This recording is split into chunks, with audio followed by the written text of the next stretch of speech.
Welcome, welcome, welcome. You're listening to the Ask Brien radio show on KHTS 1220 and 98.1 FM. Well, for those of you who have never listened to our show, we are a business show. We talk business, all right? We try to teach something about business to people. Either we'll bring somebody on that has a new concept that wants to introduce that product or service, or sometimes we'll just have somebody that's a founder of a company, and they are also going to bring on and give their business lessons to us. So we're educational, which is one of the big E's. Now I know people that watch the show, they always like to know what the big E's are. And we have our resident expert, Traci. It just brings me joy every time you call me an expert. I don't know why, but I'll take it. So yes, we are all about the E's on the Ask Brien radio show and podcast. And one of the primary reasons of that is based on our fabulous engineer, Jen. Thank you. You're very sweet.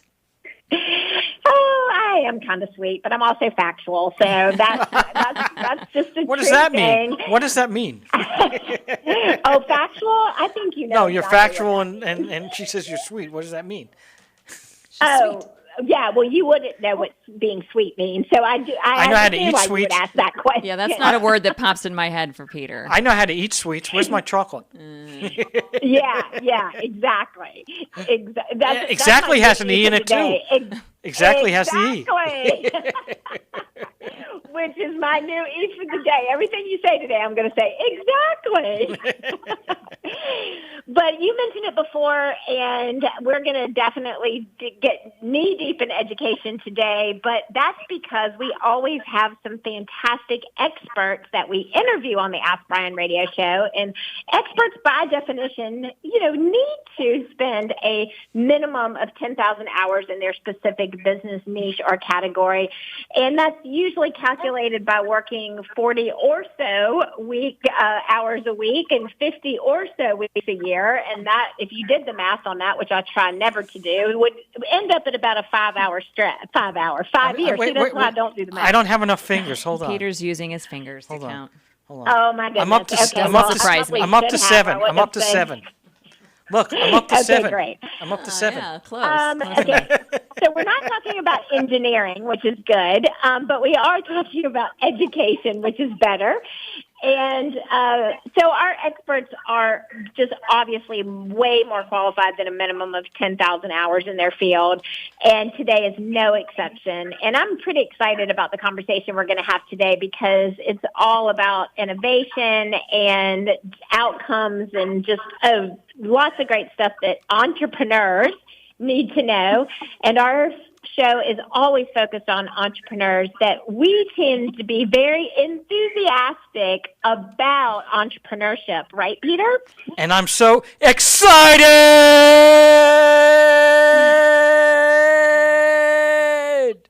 Okay, I'm gonna just turn his mic off. Yeah, I was gonna say, and one day our eardrums will be protected because we will not have you yelling in them. But I am too very excited about our guest today. So if you want to talk about the movie that you just watched the other night, that will talk about my favorite E, and then we will get into the show. Yeah, Rocky was very good. Oh, another movie? There was another movie besides Rocky. Oh, I'm sorry. I forgot. What was that? One Flew Over the Cuckoo's Nest? Oh, no, that's that's our your show. favorite movie, That's our show. That's a pick-me-up. All right. Ask Brien, otherwise known as. Yeah. You would sit there and choose to watch that. You know what? Sounds fun. Let's do that. All right. So, so scary. But anyway, the movie that my co-host Traci wants to know about, it's called movie's called Grease, and in that scene they go, "Grease lightning is," what is it, Traci? Electrifying, and so are we. And I'm pretty darn excited that you just watched that movie, so you probably enjoyed it with an E. Well, I was actually listening to ELO, which is the Electronic Orchestra band, but that's a different thing. Anyway, our guest is like going, "Why am I here? What's going on?" And I'll never do this again. But are you still there? I'm having a great time. All right, great. Our guest's name is, hopefully I don't butcher it up. Is it Tony Ulwick? Is that correct? Perfect. All right, I got that. So I have a couple of questions for you. Before we get into your current company, we want to know a little bit about your background. So, and we don't need to go to first grade when you reading your first book or whatever, but we would like to know what you did in your career. So, if you can go over a little bit brief background summary of your career and to where you got to the company. I'd love to. Go ahead. Yeah, let's start. I won't go back to first grade. That I can't even remember first grade, so we'll skip that. But I started my career at IBM in the 1980s. That's a small company. Yeah, it hasn't grown that much, actually. They could have done better, but and that's part of the point. I worked on a product early in my career there called the PC Junior, and the PC Junior was supposed to change the way home computing worked and the products people buy. We were competing against Apple. This was the early Apple days. And so as an engineer, I was really interested in working on this product. It was my first product release. And the day after the product was introduced, the headlines in the Wall Street Journal read, "The PC Junior is a flop." I'm not laughing at you, but I'm laughing at the headline. Yeah, well, we sort of laughed too, but we thought they were kidding, but they weren't kidding. It turns out it was a flop. It was $1 billion IBM failure. And I thought, being my first product, I thought, how could a company like IBM create a product that would fail in the marketplace? With all its vast resources and knowledge, how is that even possible? And it sent me down this path, and I quickly realized it wasn't just IBM that had this problem. All companies have this problem. They create products that people don't want. And this got me very interested in fixing that problem.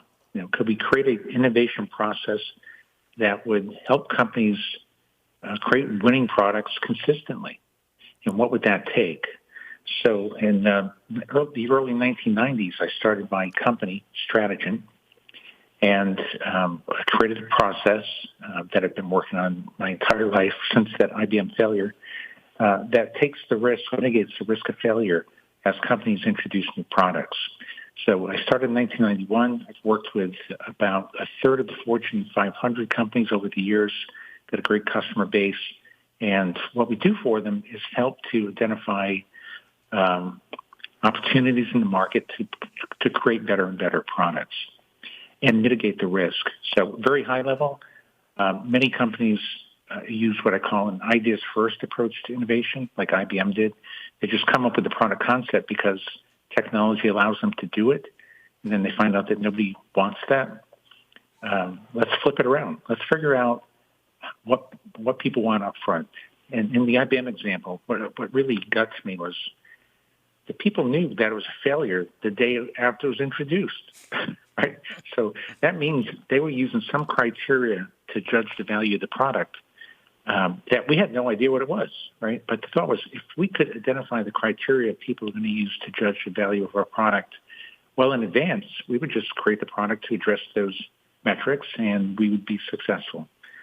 So it turns out that approach does work. A lot of nuance, and that's what we can talk about. But at a high level, I've been working on that for years, still working on it today. We've got, at any given time, 20 or so clients, 20 or so projects that we're working on. Everything these days is AI, of course, but we've been working with companies that create software products, services, hardware. We've worked with 35 of the top 40 medical device companies on the globe as well. So we've got a really wide customer base. And what I love about it is every day we're trying to solve problems that consumers have and people have, and we're trying to help companies create products and services that people love. So it's been extremely rewarding, and I don't think I'll ever retire. So how does a company identify that a product is necessary. I mean, yes, you can do research, right? But even the research and even asking surveys and asking people stuff, you have to have, some basis to go out there and say, listen, is this something that you need?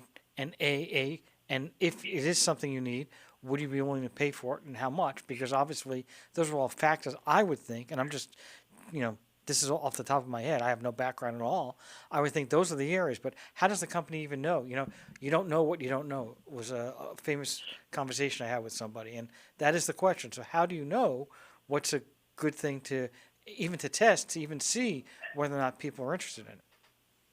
Yeah. Well, this is the key. You set that up beautifully because sounds like guesswork, right? How do you come up with the idea that's going to solve customer needs? Well, what companies often do is they come up with the ideas up front, and then they go test them with customers and see if they address any unmet needs. And if they don't, then they modify those products or ideas a little bit and go back to customers and see what they think, and then they go back again. They go through this very long iterative process. And that is guesswork, and this is what IBM did, and it was very ineffective because you're in essence guessing that a solution is going to address the top unmet needs in the market without knowing what those unmet needs are, and that's inefficient. So the way we do it is we come at it the other way around. We have to figure out, well, what are the top 10 or so unmet needs in the market? And then can we create a solution that will address those top 10 unmet needs? And what really makes this unique is what we focus on to identify unmet needs. Most people think that needs relate to a feature, like I need this feature, put this button on my PC, right? Well, that would, of course, be a solution. And what we're trying to figure out is, what are people trying to accomplish, and how do they measure success? So this gave weight to this whole theory. It's called jobs to be done. I don't know if you've heard the theory before, but it's based on the notion that people buy products to get a job done. And so instead of asking people what products they want, what we want to find out from customers is what job they're trying to get done, and then how do they measure success along each step of the way. So, for example, let's say your job is to prepare a meal for consumption for your family. And there are metrics that you're going to use along each step of the way. Like you want to say, I want to minimize the time it takes to set up the portions on the plate, or I want to minimize the likelihood that I overcook the food or undercook the food. I want to minimize the time it takes to cook the food evenly. There might be 50 or more metrics that you're using to judge if you've executed that job successfully. And so what we do up front is to talk to people about the job they're trying to get done and how they measure success. So we're doing all this in problem space, not solution space, which is what makes it unique. To answer your original question, that's what makes this different. Instead of asking customers about this product and is it the right product, we're asking them about the job they're trying to get done and how they measure success. So it's like the old Einstein quote. If I had an hour to solve a world problem, I spend the first 55 minutes understanding the problem and 5 minutes coming up with a solution. That's what we're doing here. We're spending a lot of time up front understanding exactly what the job is, where people struggle to get the job done, along what dimensions, which needs are the most underserved, using quantitative research. And then we can figure out, now that we know the top 10 unmet needs, we can come up with the right solutions. I'll give you a quick example. We worked with Bosch to help them enter the North American circular saw market. And they had to beat DeWalt and Makita with a better product at the same price point in order to get shelf space at Lowe's and Home Depot. So we applied our approach. We studied the job. We didn't go around talking to people about what features they want on a circular saw. What we asked them is, what process do they go through when cutting a piece of wood in a straight line? And we would get needs like, minimize the likelihood that dust gets blown up into the user's face when making the cut, or minimize the likelihood that the clump of extension cord gets stuck on the board as I'm, making my cut. And we captured 72 different outcome statements. And once we have those, we then talk to hundreds of people with surveys, and we ask them to tell us, of all those 72 different metrics, which ones are really important to you today and not well satisfying? And we found that there were 14 unmet needs. And then we presented them to the Bosch engineering team, and it took them roughly 3 hours to conceptualize a brand new circular saw, what turned out to be the CS20 circular saw. It addressed all 14 unmet needs. And as they said, it's not as if we hadn't had these ideas before. But the problem is we've had thousands of ideas before. We just didn't know that these are the 14 things we should do to our product to create as much value as possible. So, that's what... I didn't mean to interrupt, but you know what?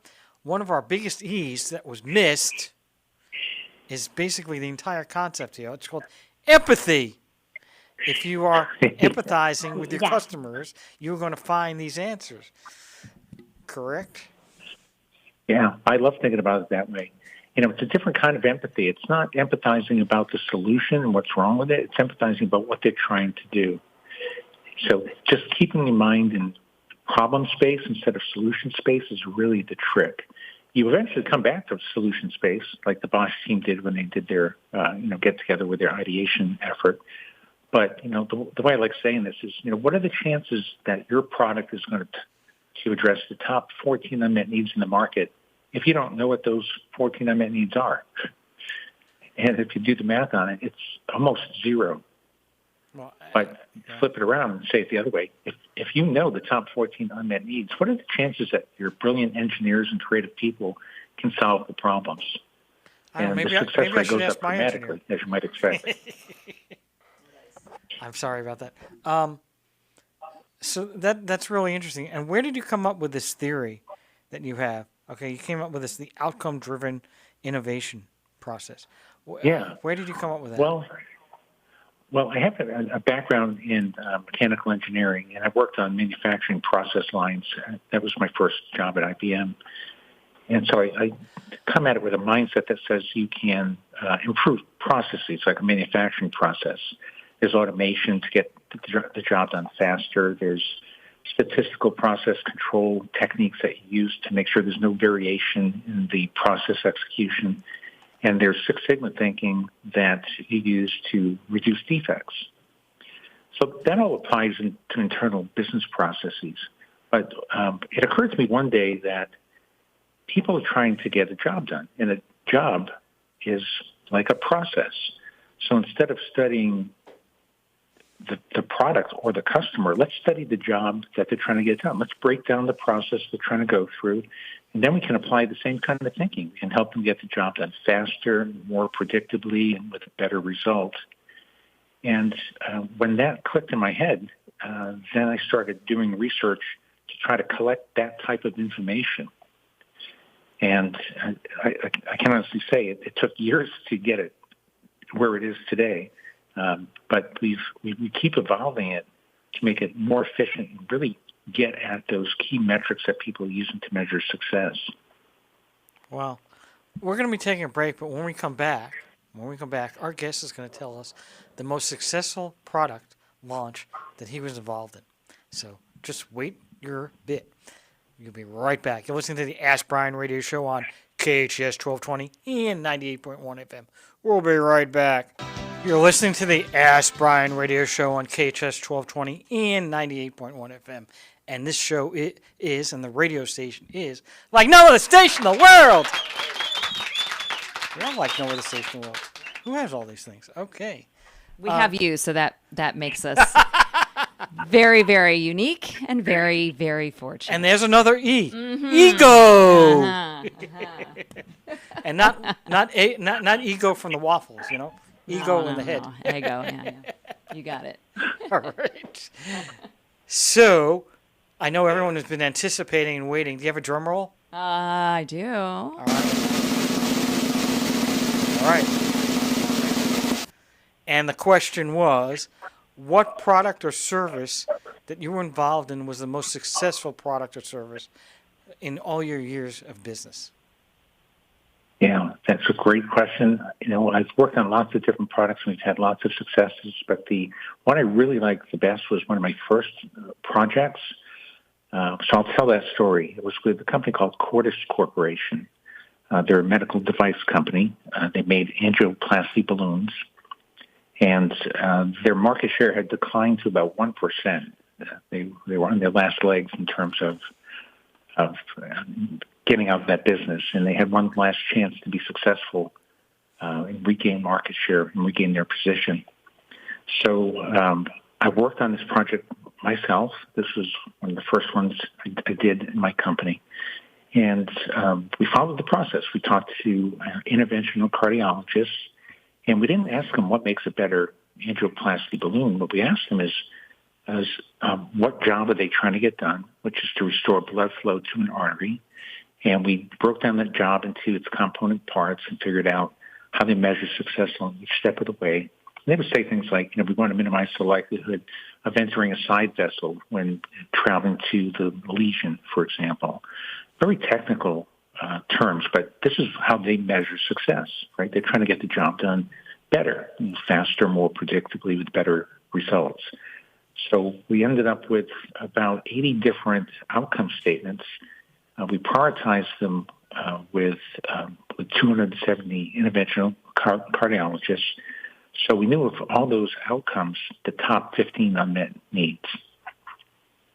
We then worked with the innovation team, the engineering team, for a few weeks, coming up with a new product line concept that would address all those unmet needs.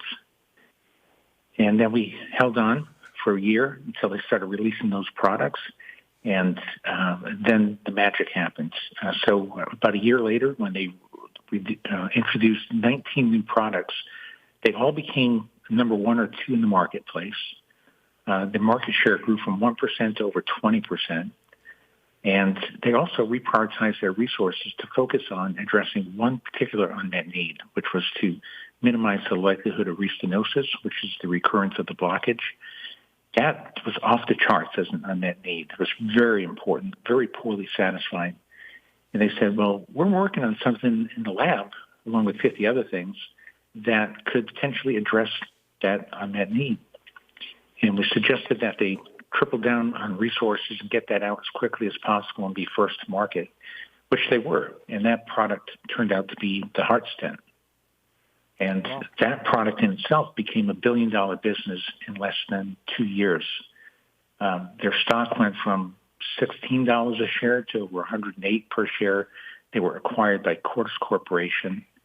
And they were also smart enough to patent the drug-eluting stent, which was part of this package that they came up with. And thankfully they did. A company called Guidant infringed on that patent a number of years later, and they were rewarded $600 million in the patent infringement lawsuit that kind of put the icing on the cake. So you can see that by creating a better product, you can win along so many different dimensions, and you can see the impact that that has. And I seek to duplicate that type of success on every project that I work on. That sounds fabulous. We have about 4 minutes left, and this actually was longer than I anticipated. But my question is, as a person who came from IBM, who invented Watson, how is AI affecting your business? Well, AI is like any other technology. It's very interesting. Like there's been blockchain, there's been digitalization. These terms come along all the time. I've been doing this for 30 plus years, and there's always some technology, the Internet of Things, you name it. But no matter what technology that comes along, technologies can only be used to help customers get a job done better. So the question is always, where can we apply this new technology to help customers get this current job done better? New technologies rarely create new jobs. They just help do what people are already trying to do it better. And so the idea, like even in this Cordis example, you can go back and look at all those needs and ask the questions, are any of them still unsatisfied and could be addressed with AI. And you may find that there could be a half dozen of them that could be the foundation for your AI strategy. So that's how we look at it. We did the same thing with digitalized farming. We conceptualized that idea 15 years ago, before there was digitalized farming. What we found is that farmers, as they grow crops, there are about 50 needs that related to information flow. Having the right information at the right time to make the right decisions. And that has nothing to do with seed or fertilizer, right? That was a digitalized solution. And our client became the first company to invest in that, and they still lead the market today. So it's always the same answer, right? Understand what the new technology does and see if it can help get current jobs done better. Well, you say it's a technology, but what about the possibility that AI itself will be able to replace various businesses and industries, including your own? I mean, obviously you have the human touch and you have that human background, but if you could take what you have, formulate it into a formula / a logarithm / program, and then add AI onto it, couldn't that just take over? Well, certainly not yet, because we've done exactly as you just said. We use AI extensively in doing what we've already been doing better, right? So, instead of going out and interviewing customers to start, we can get on a computer and query it in such a way that we could get a set of potential need statements. But not one of my clients has ever said to us, hey, why don't you just do an AI-based solution and don't bother talking to any customers, real customers. So I think that day is not here yet. Our clients feel much better knowing that you've been out talking to real people, and these are real statements that derive from their experience using products and services. Having said that, the day may come that a lot of that's done automatically, but it still requires someone who knows what they're trying to do with that information to pull it together and turn it into some real value, like to turn it into the Bosch circular saw, for example. So, but if anyone gets there, we hope to do it first, and we've been working on that since November, since ChatGPT came out a couple years ago. Wow. We're going to be taking a sponsorship break. You're listening to the Ask Brien radio show on KHTS 1220, 98.1 FM. And we want to say thank you to LegalSteps.com. It's LegalStepz, that's with the Z.com. Everyone obviously is very concerned about money. Things are very tight and things are out of control at the grocery store and at the gas pump and so on. So when you're thinking about, okay, I need to do something for myself. I've been wanting to move forward with this great idea and I just don't know where to begin. I don't know if I can afford it. So why would I even bother? You can do that with LegalSteps.com. All the courses are under $150. You're not going to break the bank. It's not going to, you don't need to do like some sort of crazy payment plan. You find your $150 and you put that towards your future. The one thing that you've been thinking about for however long, that you want to do this for yourself. You want to do this for your family. Take that $150 and put it towards one of the classes. There's 3 different classes that are offered. You can register a trademark class, form an S corporation, form an LLC.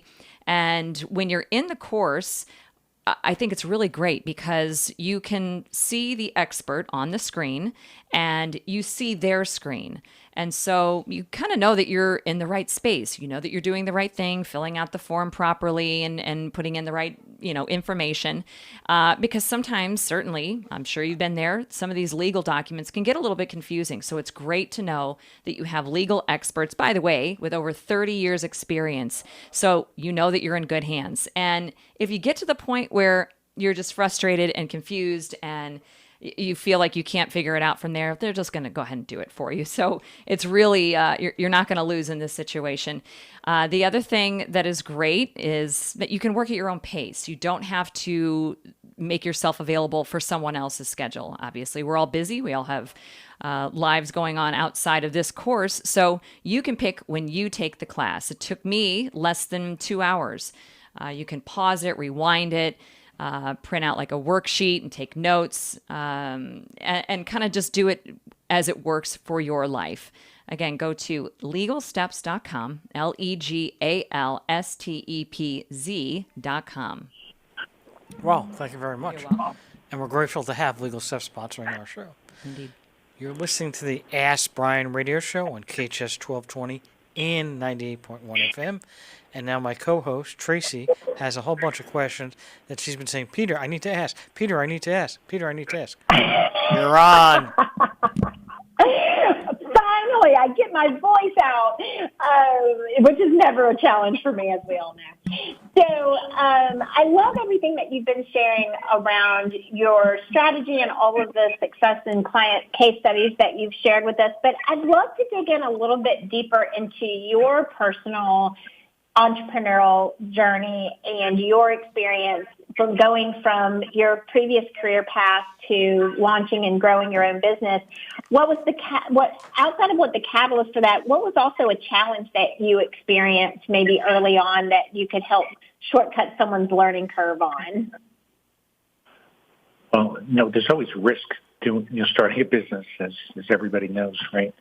And so the initial risk was having enough cash to sustain a down period, because I didn't know what to expect when I jumped out of IBM. IBM was very secure. Having those guardrails there and the paycheck coming in each month was quite nice. So I was actually lucky enough to save up enough money in my last few years at IBM, where I actually practiced what I was going to do in my company. In other words, I became an internal IBM consultant. I worked on projects in a number of different countries and got my footing. And so that really helped to mitigate the risk of leaving IBM and going through some long learning curve on how to become a consultant. And I really appreciated IBM for letting me do that. It's pretty rare that a company would give you that kind of flexibility, but I positioned myself as an internal consultant. They let me run with it, and that was extremely helpful. The other thing I did immediately was to outsource everything. I wanted to minimize expenses. And as a consulting firm, you can do that, at least for some period of time. And I wanted as few employees as possible.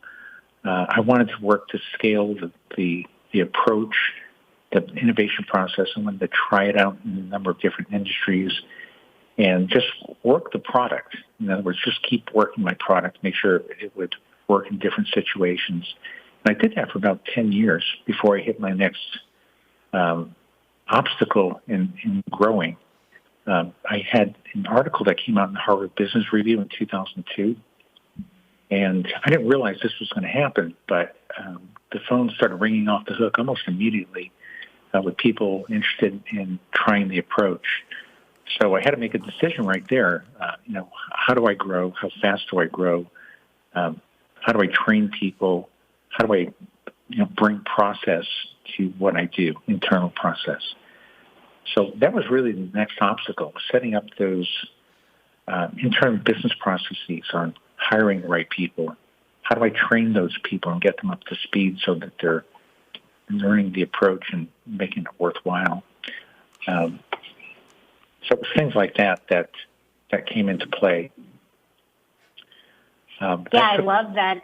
Those are also, one of the things that you talked about that I think is so important to highlight is the fact that you immediately started outsourcing. I think that's such a big challenge, especially for a solopreneur. But then when you're coming from a corporate background like IBM into running your own business, it can be such a big leap for people because they're used to having, quote unquote, people for that. They're used to having tech support. They're used to having janitorial services, admin, bookkeepers. Like all of that has been essentially a luxury of the corporate work experience. And then all of a sudden you're the janitor, you're the tech support, you're the business development person. And so I think it's really smart and important to highlight again that you were able to recognize and start outsourcing right away. Yeah, that's exactly right. You have to wear all those different hats, and it's nice wearing them because you get a good feel for what the business has to do in its entirety in order to be successful. And then as you scale later on, you can work your way through that. But, once you start taking on expense, you have to have the revenue to offset that. And in the consulting firm, in many companies, revenue is not guaranteed. Like, you don't know what's going to happen day in and day out.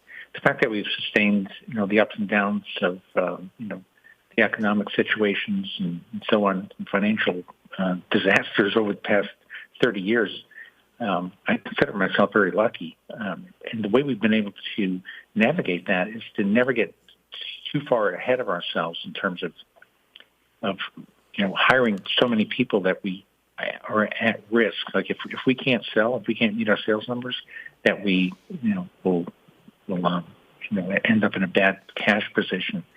And that's the name of the game. Just always want to stay out in front, make sure that you're investing in. I would invest in more salespeople before I invest in more delivery people, for example.